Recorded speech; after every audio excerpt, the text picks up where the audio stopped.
With your VoiceOver Match Dailycast for today, Tuesday, July 30th, I'm Chris Lanning from NeighborhoodStage.com. Now this week on episode 7 of the VoiceOver Match podcast, my guest was Paul Wynn, managing partner at One Mission TV and EyeOn Creative.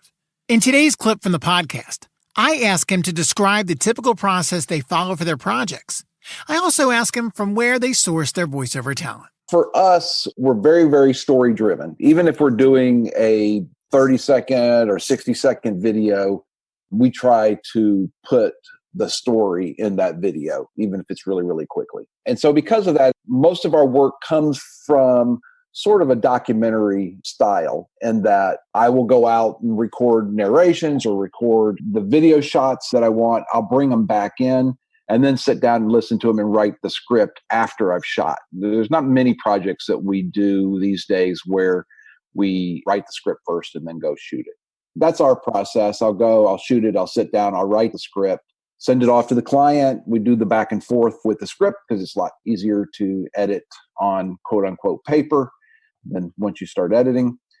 Once we get that agreed upon, then the next step is to send it out to different voices to get auditions.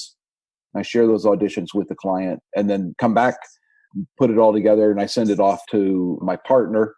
He does most of the post-production and editing, so I send that off to him, and then he does the magic. Gotcha. So you're the gatherer and he's the finalizer. Yep.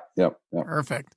Now, you talked about hiring voice talent. Where do you source most of your voice talent these days? So these days, mostly we use voices.com. They're big enough that we can get lots of different variations depending on where in the country, what kind of voice they want. Actually, we have a client right now that we're doing some work for that's based in Canada.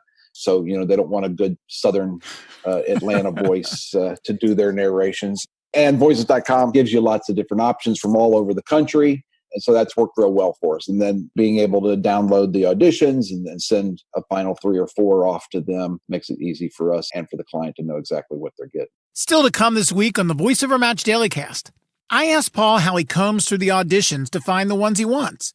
We discussed the role of budget and the bid when choosing a voice talent for a job.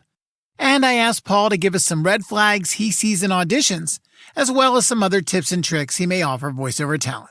Now, to hear the podcast in its entirety, don't forget you can head over to voiceovermatch.com and find out all the ways you can listen.